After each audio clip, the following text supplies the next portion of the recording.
Olá, minha gente, tudo bem? Sou Robson Pinheiro, estou com vocês mais uma vez aqui no nosso programa Os Bastidores do Encontro Mundial. Isso mesmo, falamos sobre o Encontro Mundial 2017, o Encontro Mundial dos Guardiões da Humanidade, realizado em Belo Horizonte, Minas Gerais.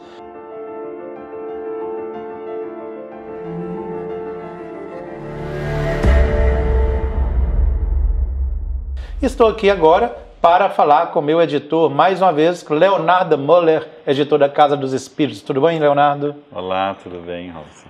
Pois é, o Léo sempre começa assim um pouco tímido, gente. Mas como ele dizia para mim assim, você tem que fazer mais perguntas, na primeira vez que eu entrevistei. Mas aí ele disparou, porque ficou ótimo, excelente, inspiradíssimo, né? Nós vamos falar agora do que vai acontecer daqui a pouco no Encontro Mundial 2018. E você que não fez a sua inscrição, ainda é tempo. Acesse o nosso site encontromundial.com e agora mesmo faça a sua inscrição, isto é, se ainda tiver vagas, né? O que eu duvido. De qualquer forma, tendo vaga ou não, nós vamos ouvir do Leonardo Moller, que é um presente, digamos assim, que ocorrerá, um evento à parte que ocorrerá dentro do evento, que é o lançamento do segundo volume do livro 2080. O livro é ditado pelo espírito Júlio Verne. E Leonardo, aí toda a pergunta é desafiadora em relação a 2080. Como foi para você fazer a edição do segundo volume 2080? E desculpa eu estar sorrindo assim, rindo, mas é porque é desafiador. Não, é porque quem esteve no Encontro Mundial de 2017 sabe, não é? Que você que, aliás, teve que olhar no papel para falar o nome do autor direito, né? Porque chama ele de Juliette sempre, né? Preciso que se diga, né? Para falar do Júlio Verne, você fez porque o primeiro volume foi lançado no Encontro Mundial 2017, né? Exato. E você fez a palestra de lançamento do livro falando da dificuldade do processo editorial, especialmente minha com relação ao autor e ao texto, né? A gente, inclusive, sempre é bom registrar, né? Deve demais essa coisa de dividir o livro em volumes e viabilizar o lançamento dele parte a parte, a Zíbia Gasparetto, né, que foi a pessoa que nos deu essa sugestão, né? E que realmente salvou, né? Não, mas o livro tem uma característica muito distinta dos outros, né, psicografados através de você, a começar, e talvez esse seja o maior dos fatores diferentes, que é pelo autor, né, que é a primeira vez que faz um exercício de psicografia por seu intermédio. Ele já aparecera antes como personagem dos livros de Ângelo Inácio, né? Então, uma fala ou outra, embora também um personagem sempre mais citado do que propriamente atuante, assim, protagonista, mas agora ele escreve, né? E aí é o desafio. E ele começou um impasse a respeito do que ele estava fazendo, né? Porque ele insiste que esse impasse está registrado nos dois prefácios do primeiro volume, né? Ele insiste que faz um exercício de ficção e eu insisto que ele faz uma distopia, que é um exercício ficcional, evidentemente, mas é uma ficção baseada em tendências do presente. Não é uma ficção sem compromisso com o presente. E aí eu quero sempre encontrar uma verossimilhança que parece importar mais para mim, assim, como editor, do que pro autor. E você fica nesse sanduíche, né? Assim, fica a mortadela do sanduíche. Não é simples isso. Que leva... Não é simples para os três, né? Não, mas você leva a bordoada dos dois lados, num certo sentido, assim, né? Porque é obrigado a atuar como intermediário, uma vez que há esses impasses e tal. Então, sem dúvida, foi dos livros assim mais desafiadores já desde o início, mas é a primeira experiência que a gente tem de um livro que não é uma série ou uma trilogia, que são obras independentes, né? Com princípio, meio e fim, em cada um dos seus volumes, embora haja um encadeamento, às vezes personagens que se assemelham, como no caso das trilogias, O Reino das Sombras, Filhos da Luz, né? O Reino das Sombras são os livros Legião, Senhores da Escuridão, A Marca da Besta. E os Filhos da Luz são os livros Cidade dos Espíritos, Os Guardiões, Os Imortais. A série A Política das Sombras, os personagens mudam e tudo mais, mas é uma série. Também é uma outra ideia, não é? Não é uma obra fechada, não é uma trilogia, então a temática é que une os 3 livros apenas, né? O tema central, melhor dizendo. Já em 2080, não. É uma obra, né? Então o primeiro volume acabou num suspense. A gente está atrasado com o pessoal, inclusive, porque os percalços do processo editorial foram maiores do que mensurados. A gente pretendia lançar o livro ainda em 2016, porque o pessoal, enfim, o livro, isso não é um spoiler, não há porque tem spoiler, porque o livro fala disso já na orelha, com a 4ª capa, a imagem sugere isso. O livro propõe justamente um momento, em 2080, em que há um grande cataclisma, né? Na verdade, essa ideia que é ventilada de uma forma muito frequente pela literatura espiritualista, também no mundo do entretenimento, de um astro, né? Um intruso, um choque com a Terra. Há também ali a presença de extraterrestres, sugerida, ela aparece mais agora no 2º volume. E o primeiro termina na destruição de Nova York, né? Quer dizer, que não foi consumida, mas foi severamente abalada. E de grandes outras metrópoles pelo mundo, né? Na verdade, a maior parte das grandes metrópoles do Oriente ao Ocidente foram abaladas. E agora, né? E aí, no meio daquela trama, tem uma história de amor entre uma guardiã, que é a Micaela, e um padre que se vê nos desafios ali com o exercício do seu ofício, né? E então tem um apelo pessoal, comovente, ao mesmo tempo em que como é que a humanidade vai lidar com esse cenário? É um chamado, claro que por isso que eu considero que seja uma distopia. Ou seja, é um alerta, né? Distopia é exatamente isso, né? George Orwell e outros autores que escreveram, um alerta, olha, nessa rota se continuarmos, o futuro reserva coisas dessa natureza. O Júlio Verne é claro, o autor, ao dizer, olha, não estou profetizando, não estou dizendo que o ano é 2080, é um ano aleatório, estou dizendo que isso vai acontecer. Então, esse é o componente da distopia. Claro, a distopia não tem um compromisso de profecia. Embora o espírito Edgar Cayce, né, sim. médium americano conhecido pelas suas profecias, que passou os dados para esteja ali unha e carne com Júlio Verne para a produção dessa obra, né? Tem uma participação importante. Mas distopia não tem compromisso com profecia, não se trata absolutamente disso. Mas se trata de um alerta mesmo para nós que vivemos nesse presente do planeta, né? A edição em si do livro, Leonardo, o que diferiu mesmo assim, da edição de um livro de um autor que nunca havia escrito através da minha mediunidade, e, por exemplo, um livro do Ângelo Inácio que você citou aí? Qual que foi o maior desafio seu nesse sentido? Assim? Eu penso que o transmediúnico é caracterizado... Bom, antes disso até, me permito me interromper para dizer, qualquer obra, qualquer autor, é por isso que o serviço editorial é tão importante, embora não seja uma tradição universal ou universalmente praticada no que é publicado no mercado editorial brasileiro, qualquer autor precisa de um editor que é um primeiro leitor que vai fazer uma leitura crítica, recomendações, propor que determinados trechos estão truncados, mal resolvidos, precisam ser mais ou menos desenvolvidos, e talvez até a supressão de um tema ou outro numa obra convencional.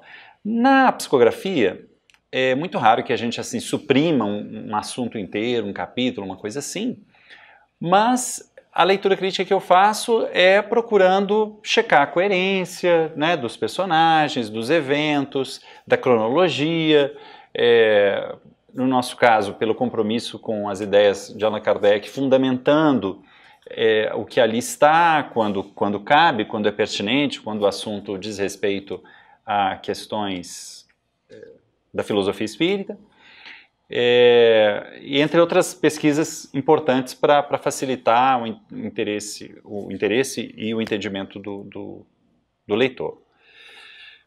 No caso do Júlio Verne, o que eu acho que é natural essa oscilação que ocorre no processo mediúnico de de alternância entre momentos de uma sintonia maior entre médium e espírito e momentos de uma sintonia menor, a meu ver, aparecem com alguma nitidez, não no livro pronto, ou o meu papel, na verdade, é fazer com que apareça o mínimo possível no livro pronto. Eu acho que a gente conseguiu um bom trabalho nisso. Eu digo a gente porque aí não estou falando aquele plural majestático, a gente porque esse trabalho é feito, né, em conjunto com o médium, com o autor e o autor espiritual,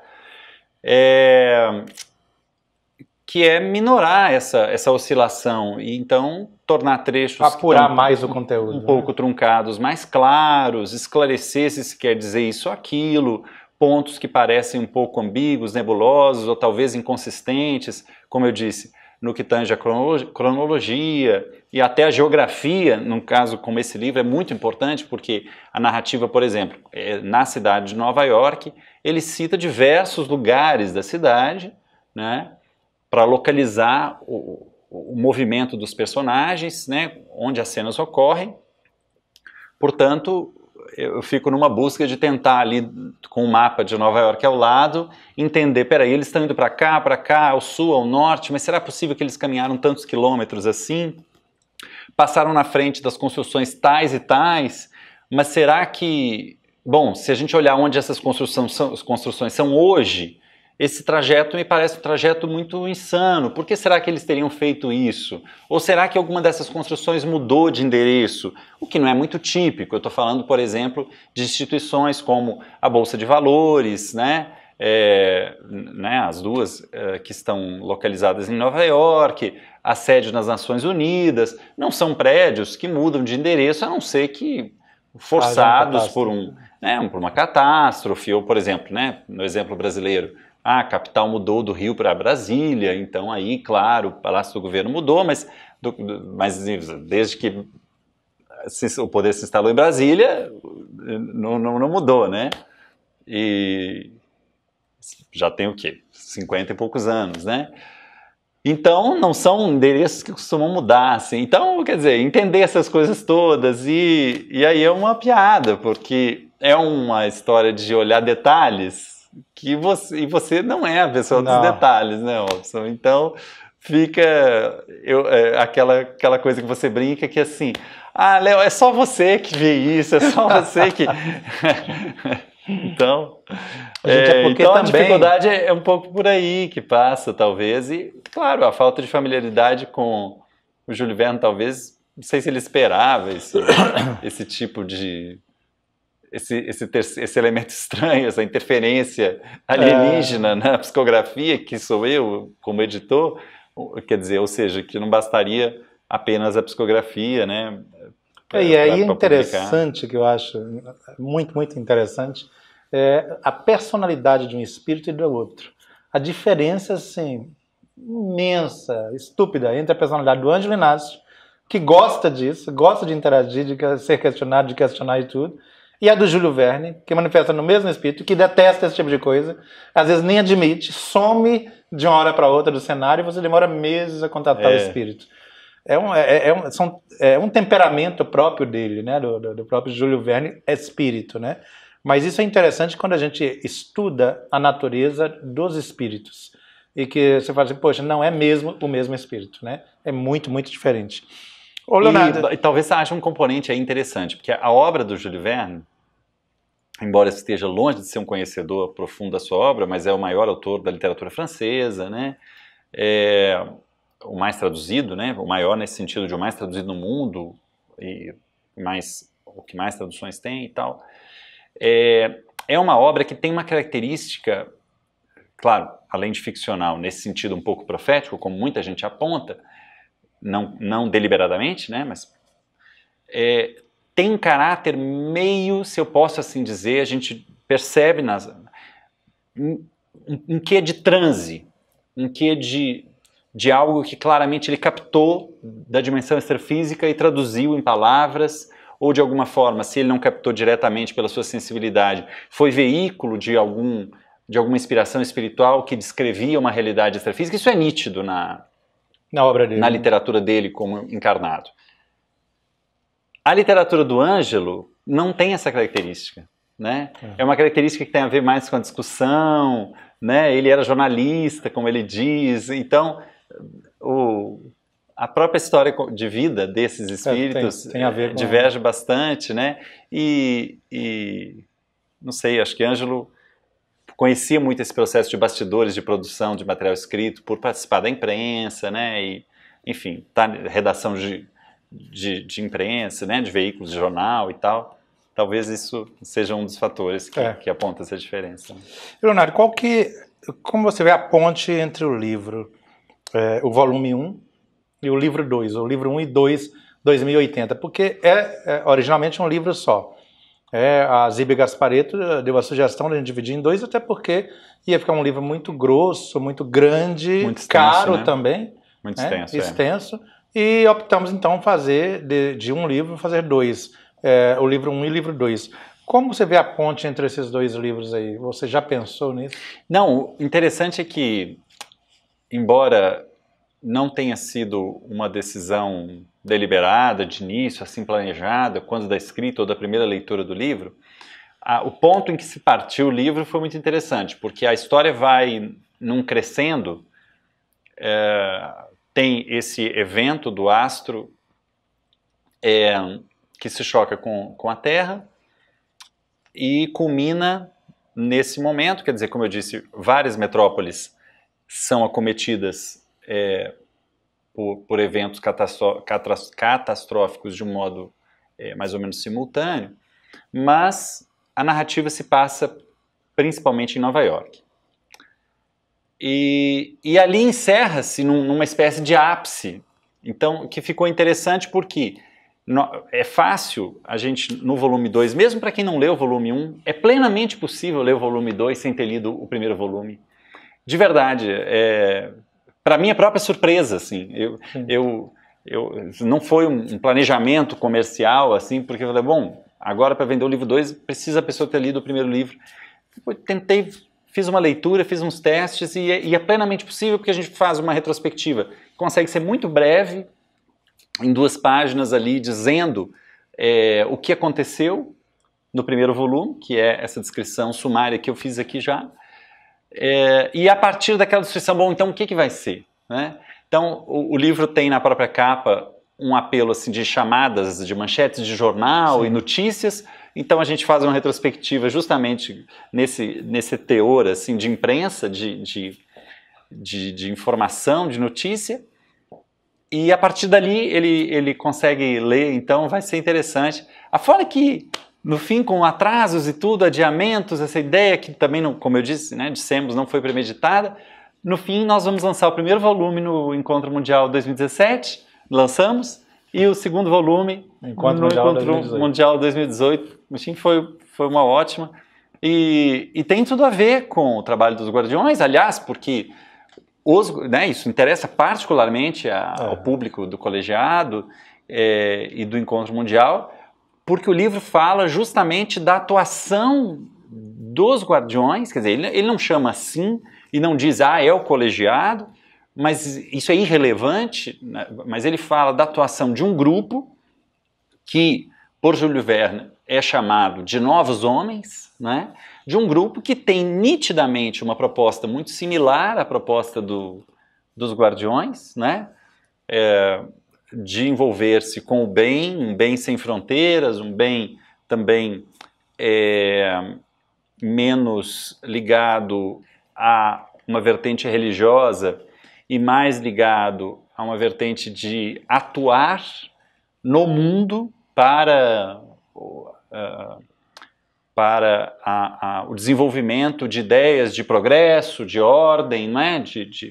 de liberdade, de valores importantes, mas assim, sempre voltados para a ação, né? Muito menos do que para discussão, filosofia, não é a temática. Não é a praia desses novos homens, e me parece também que a ênfase no Colegiado dos Guardiões, eu estou inferindo ou usando dizer da minha interpretação, é uma ênfase na ação, né? Concreta. No outro programa nós falamos até, né, exibido já há um tempo, mas disponível para quem quiser ver, sobre a ação lá em Brasília, por exemplo, né, do Colegiado dos Guardiões num determinado momento no ano passado, posterior ao Encontro Mundial. Então, é muito rico de ver as possibilidades desses novos homens para o futuro, né? E as questões psíquicas que estão em jogo, né? O desenvolvimento da mediunidade neles, que na verdade são mais faculdades anímicas do que propriamente mediúnicas, e como esse potencial é explorado e pode ser explorado para implementar mesmo ou enfrentar questões dramáticas do mundo que precisam ser revertidas.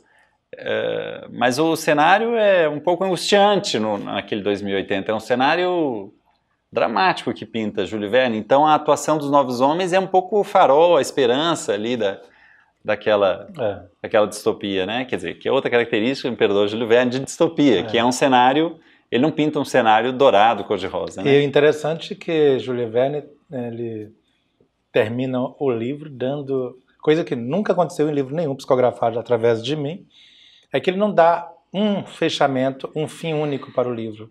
Ele dá opções para o leitor escolher. Tanto que ele chegou a dar a sugerir em determinado momento, não é? Que o livro tivesse o título de Futuro Alternativo. Exato. Que foi vetado esse título, acho que pelo editor do Além, que foi o Ângelo, né? Salvo engano, acho que eu nem cheguei se eu não me engano, a opinar sobre esse título.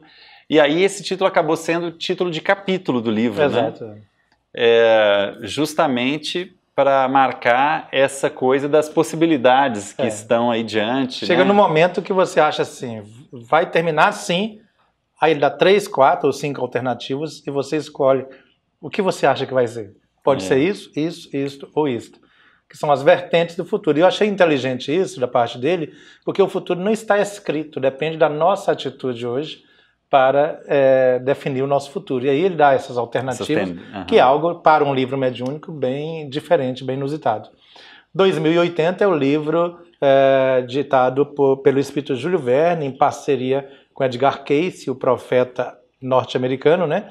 E foi editado o primeiro livro pela Casa dos Espíritos Editora, coordenado pelo Leonardo Muller, e o segundo volume, que será lançado daqui a pouco, agora mesmo, no Encontro Mundial 2018. E nós convidamos para você estar presente, porque vai ser algo especial.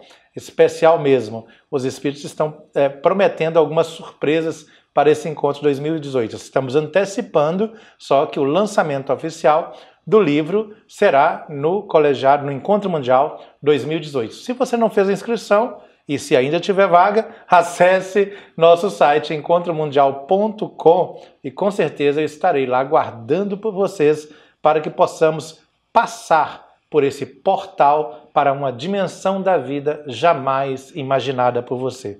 Quero agradecer ao Leonardo Muller, sua participação. Obrigado, Leonardo.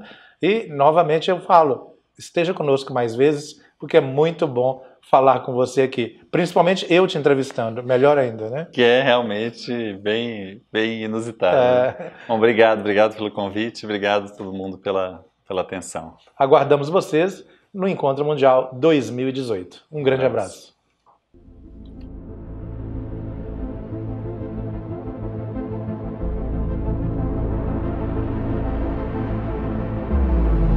Belo Horizonte, abril de 2017. Os Guardiões da Humanidade materializaram na Terra uma de suas bases para receber seus agentes encarnados vindos de diversos países para 3 dias de imersão intercâmbio e treinamento intensivo.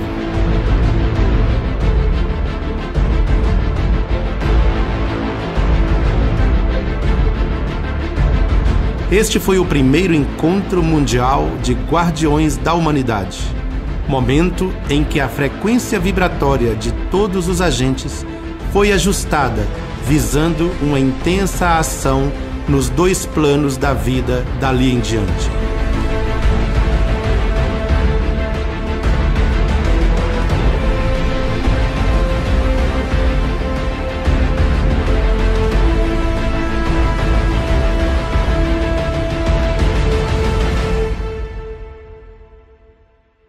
Quase um ano após o primeiro encontro mundial, no mesmo ponto do planeta, um portal interdimensional será aberto para um salto quântico entre 2 mundos. É preciso que os agentes dos Guardiões da Humanidade aprofundem seus conhecimentos, afinem o contato com os imortais e avancem mais um passo rumo à regeneração do seu planeta, a Terra. Inscreva-se no Encontro Mundial 2018. Acesse encontromundial.com.